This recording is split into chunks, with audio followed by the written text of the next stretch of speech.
The neighborhood pharmacy did not close overnight.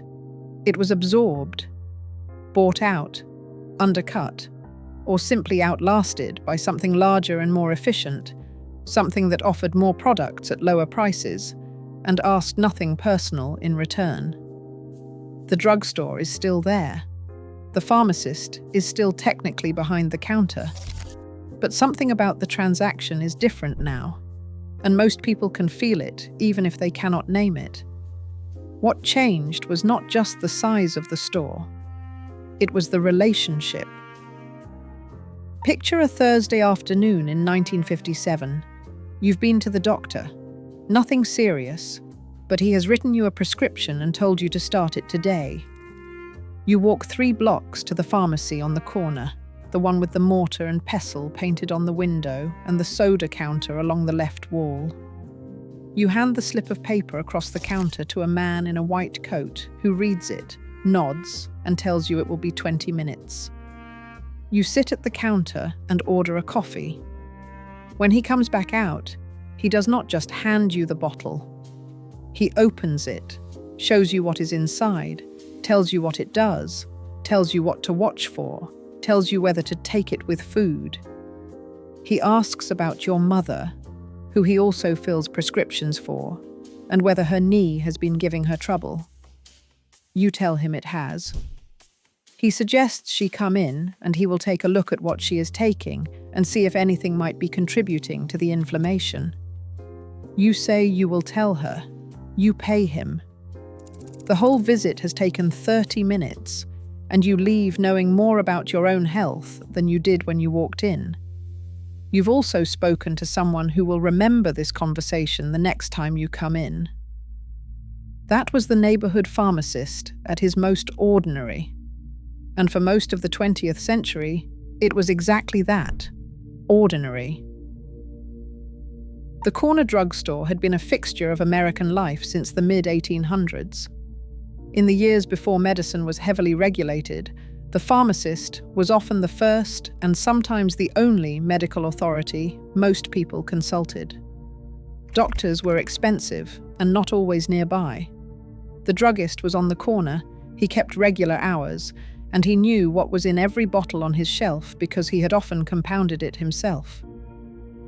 Compounding was the original work of the pharmacist. Before pharmaceutical manufacturing standardized drug production, the druggist mixed medications from raw ingredients according to a physician's instructions.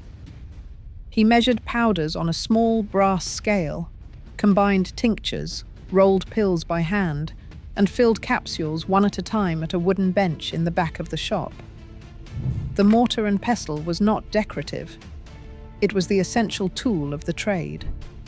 A skilled pharmacist understood chemistry, botany, and human physiology well enough to produce medicine that worked, and to recognize when something a physician prescribed might interact badly with something else the patient was already taking. That expertise made him indispensable in a way that went beyond simply filling a prescription. He was the last check in the system, the person who caught the error before it reached the patient. In smaller towns and rural communities, he was often the closest thing to a specialist that most people ever consulted. They trusted him not because they were required to, but because he had earned it. Prescription by prescription, year by year, family by family. The drugstore built around that trust became something larger than a place to pick up medicine. Through the first half of the 20th century, the neighborhood pharmacy was also a social institution. The soda fountain that appeared in most drugstores by the 1920s wasn't an accident. It was a deliberate strategy to bring people in and keep them there. You came for your prescription and stayed for a cherry Coke. You came for the Coke and ended up talking to the pharmacist about your daughter's fever. The physical space encouraged that kind of layered interaction. It was designed to. The shift began quietly and then accelerated in ways nobody fully anticipated. The first change was in pharmaceutical manufacturing. Through the 1940s and into the 1950s, the major drug companies steadily took over what pharmacists had once done themselves. Penicillin, sulfur drugs, and the expanding pharmacopoeia of post-war medicine arrived in standardized doses, pre-manufactured and ready to dispense. The compounding bench moved to the back of the shop and eventually disappeared from most pharmacies entirely. The pharmacist's role shifted from maker to dispenser. He still needed to know what he was handling, still needed to counsel the patient, still needed to catch the interactions and the errors. But the physical act of producing the medicine was gone. What remained was the knowledge and the relationship. For a while, that was enough. The neighborhood pharmacy held its place through the 1950s and well into the 1960s. The pharmacist was still someone you knew. He still filled prescriptions for your whole family. He still remembered that your husband was on a blood thinner and flagged anything that might complicate it. The transaction was still personal in a way that mattered. The second change was retail. In 1963, a company called Discount Drug Mart opened in Ohio on a simple premise.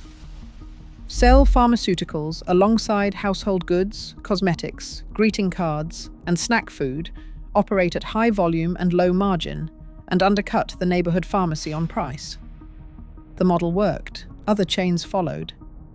By the late 1960s and through the 1970s, chain drugstores were expanding into every market in the country. They could negotiate better prices from suppliers, carry more inventory, and absorb losses on pharmaceuticals by making them up on everything else in the store. The neighborhood pharmacist could not compete on price. He had one location, one supplier relationship, and a margin built around service rather than volume. Some held on by doing what the chains could not, knowing their customers, offering delivery, staying open late for the family that called at 9 o'clock because the baby had a fever. But the economics were working against them steadily, and the pressure did not let up. The third change was insurance. As prescription drug coverage became standard through employer health plans in the 1970s and the 1980s, insurance companies began negotiating directly with pharmacy networks. They steered patients toward preferred pharmacies, which were almost always chains. They built formularies that favored certain drugs over others, and they added layers of administrative complexity that a single store operation struggled to manage. The neighborhood pharmacist found himself doing more paperwork for less reimbursement, while the chains handled the same volume with dedicated billing departments and automated systems.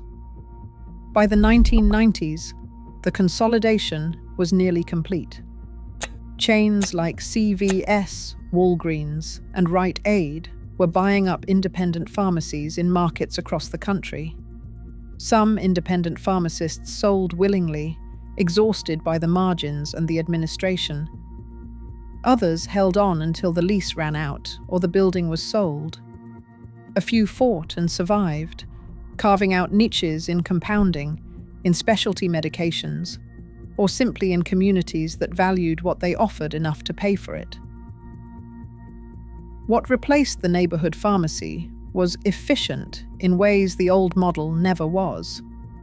The chain pharmacy can fill a prescription faster, process your insurance automatically, and text you when your order is ready. It can flag drug interactions through a database more comprehensive than any individual pharmacist could maintain from memory. In purely functional terms, the system works. What it cannot do is know you. The pharmacist behind the counter at a chain store is handling 200 prescriptions a day. He does not know your mother's knee, or your husband's blood thinner, or the particular anxiety you carry about any medication with a warning label longer than the bottle. He has 12 minutes of counseling time allocated per hour, and a line of people waiting behind you. He is doing his best inside a system that was designed for volume, not for relationship. That distinction matters more than it sounds. Medicine is personal in a way that most consumer transactions are not. What you take, why you take it, what it does to you, what it costs you. These are not neutral questions. Having someone who knows the answers, who carries that knowledge about you specifically and applies it every time you hand over a prescription, is not a small thing. It is the kind of thing you do not notice until it is gone, and then you notice its absence every time. There are still independent pharmacists out there. Fewer than there were, but they exist. In smaller towns, in urban neighborhoods that the chains underserved, in specialty practices built around compounding or chronic disease management. The ones who survived did so by doubling down on exactly what the chains could not replicate. The knowledge, the continuity, the particular value of being known by the person responsible for your medication. But the corner drugstore with the mortar and pestle on the window, the soda counter along the left wall, and the man in the white coat who asked about your mother, is gone. The building is probably still there. It might even still be a pharmacy. But the thing that made it what it was did not survive the economics of what came after. What we lost was not just a more personal transaction. It was a particular kind of medical relationship, one built on years of accumulated knowledge about a specific person, their specific family, their specific history. That relationship was a form of care that did not appear on any prescription and did not get reimbursed by any insurance plan. It was simply part of what it meant to have a druggist who knew your name, and when you needed it most, it was exactly enough. If you remember a pharmacy like this, the counter, the druggist, the particular smell of the shop, leave a comment below. Tell us where it was, what the pharmacist's name was, if you remember it, and what you remember about going there. Those details belong to you, and we'd like to hear them. If this is the kind of history that matters to you, subscribing helps this channel keep going. In every video, we look at another part of American daily life that quietly changed or disappeared. And we try to understand not just what it was, but what it meant while it was still there.